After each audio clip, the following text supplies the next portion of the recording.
Warahmatullahi wabarakatuh. Shalom, Om Swastiastu, Namo Buddhaya, Salam Kebajikan. Eh, Selamat pagi, siang, atau sore teman-teman semua.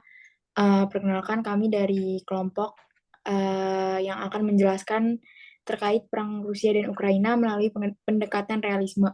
Di sini terdapat 3 anggota kelompok. Yang pertama ada Dila Maulida, dengan saya sendiri, Fazah Haifah Asyiki, dan Ajan Nizarfa Pegana. Oke, mungkin boleh di next. Oke, mungkin di sini saya akan menjelaskan terkait sejarah Rusia dan Ukraina terlebih dahulu. Nah, belakangan ini kan dunia baru saja dihebohkan dengan adanya konflik antara Rusia dan Ukraina.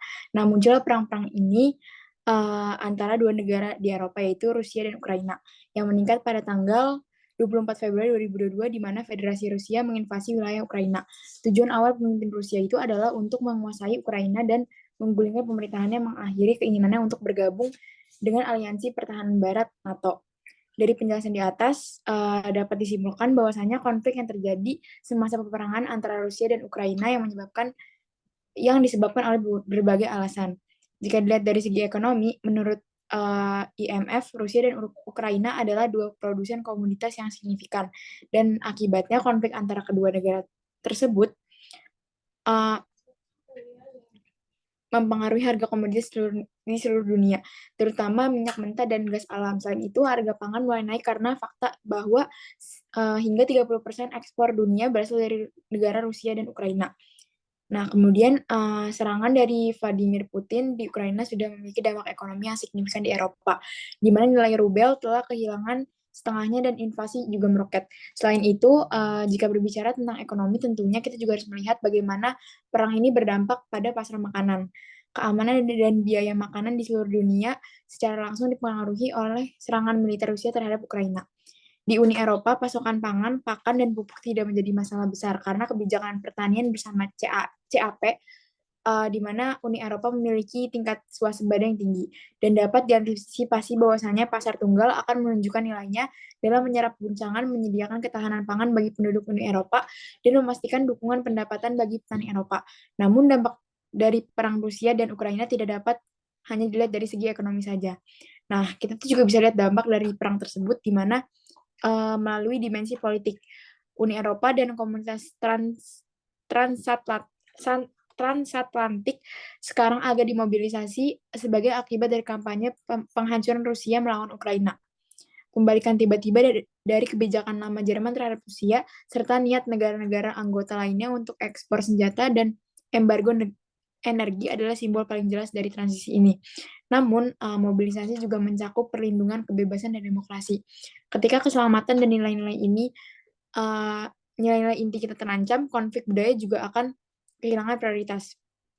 Nah, di sini militer akan memainkan peran yang lebih besar dalam pemikiran masyarakat sebagai akibat dari peningkatan belanja militer. Ujung-ujung spektrum politik akan didorong ke tengah. Pengeluaran militer dan rehabilitasi penting. Ukraina pasca perang akan semakin meningkatkan kembalinya Keynesianisme. Nah, kerangka fiskal zona euro yang sudah dihentikan selama epidemi akan membutuhkan kebebasan lebih lanjut. Pertumbuhan permintaan akan meningkatkan leverage negosiasi tenaga kerja dan bahkan dapat mengurangi ketegangan mendasar dalam zona euro. Kolaborasi antar pemerintah dan koalisi yang bersedia akan memainkan peran yang lebih besar dalam integrasi Uni Eropa. Misalnya negara-negara terkemuka seperti Inggris dan Swiss harus dimasukkan dalam kebijakan luar negeri. Selain dari kedua aspek di atas, kita juga dapat mengkaji bagaimana perang antara Rusia dan Ukraina dapat berdampak terhadap seni dan budaya. Nah, tapi sayangnya perang informasi terjadi dalam perang antara kedua negara tersebut. Volodymyr Seiko, Direktur Jenderal Institut Manajemen Kebudayaan Ukraina, menegaskan bahwa negara telah menjadi korban perang hibrida yang memiliki komponen budaya yang signifikan. Nah, mulai dari revisionisme sejarah hingga operasi salah informasi yang salah. Mungkin sekian dari saya, bisa dilanjut oleh teman saya. Baik, mungkin setelah kita mempelajari dari awal mula sejarahnya perang Rusia dan Ukraina, sebelum kita melihat pandangan dari teori realisme, mungkin kita akan mengupas sedikit terkait teori realisme itu sendiri.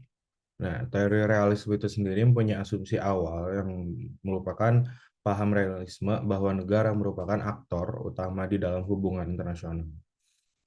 Meskipun keberadaan individu dari organisasi tetap diakui keberadaannya, tetapi bagi kaum realis kekuatan individu dan organisasi sangat terbatas dan tidak memiliki kuasa yang penuh seperti negara.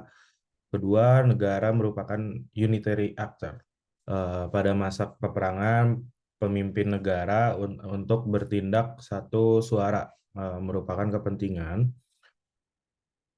nasional. Yang ketiga, yang mengambil suatu keputusan adalah aktor yang rasional. Di dalam arti bahasa pembuatan keputusan yang rasional akan menuntun untuk mencapai kepentingan nasional. Dari tindakan yang membuat negara lemah atau rentan tidak akan menjadi rasional. Di dalam mengambil keputusan pun, kepentingan nasional menjadi fokus dan tujuan utama.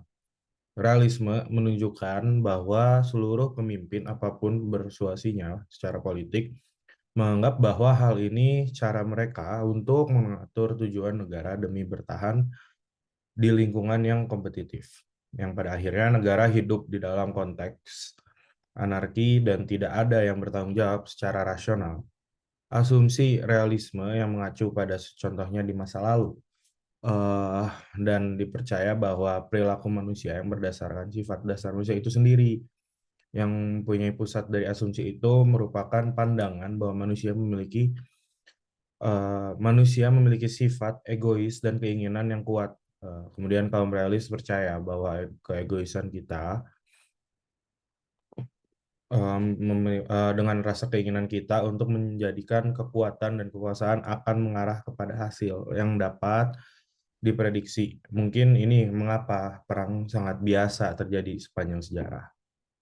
Dikarenakan individu yang diatur ke dalam negara bagian yang punya sifat dasar manusia yang berdampak kepada perilaku negara yang diungkapkan oleh Niccolo Machiavelli yang berfokus pada bagaimana karakteristik dasar manusia dalam mempengaruhi keamanan negara dan pada masanya para pemimpin biasanya laki-laki yang juga mempengaruhi akun realis politik Machiavelli di dalam penekanannya bahwa kekhawatiran utama dari seorang pemimpin merupakan promosi keamanan nasional untuk mensukseskan tugasnya. Pemimpin juga harus waspada dan harus bisa mengatasi secara efektif dengan ancaman internal maupun eksternal di dalam masa pemerintahannya.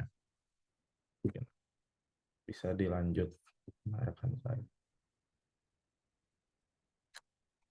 Baik, sebelumnya kan tadi sudah dijelaskan juga bagaimana sejarahnya dan bagaimana teori realisme. Nah, untuk saat ini kita beralih ke bagian bagaimana perang Rusia-Ukraina ini dilihat dari pendekatan realisme. Yang pertama itu sudah cukup jelas ya bahwa Rusia dan Ukraina ini tidak bisa lepas dari aspek sejarah. Dan Putin pun membenarkan kegiatannya, membenarkan keputusan atau kebijakannya untuk menginvasi Ukraina ini karena dengan dalih persaudaraan. Kalau misalnya dilihat dari realisme klasik, Rusia dan Ukraina ini dicirikan sebagai tindakan anarki atau mungkin lebih luasnya diklasifikasikan sebagai tindakan nafsu kekuasaan. Jadi mereka ini tidak hanya mempertahankan diri, namun mereka ingin berusaha untuk menegaskan visi mereka tentang identitas sosial dan realitas sosial yang ideal menurut negara Rusia. Nah, ada penelitian yang menarik nih oleh John Masheimer di tahun 2014 yang meneliti di suatu artikelnya berjudul Why the Ukraine Crisis the West Fault. Dalam artikel tersebut, John Masheimer bahwa Amerika Serikat dan sekutu Eropanya berbagi tanggung jawab atas krisis penyebabnya kebijakan Rusia untuk invasi Ukraina. Dengan alasan utama, NATO bersama Uni Eropa mempromosikan demokrasi.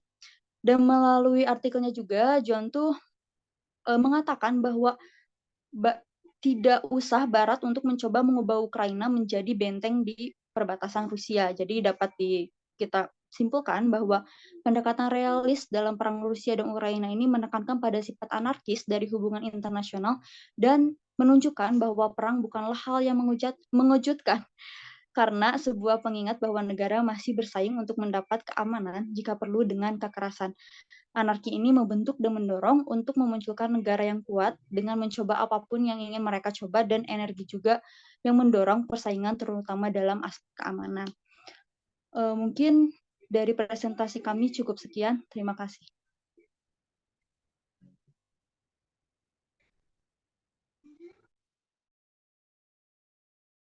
Baik, mungkin sekian dari yang bisa kami presentasikan mengenai sejarah, mengenai penjelasan perang Rusia dan Ukraina melalui pandangan teori realisme.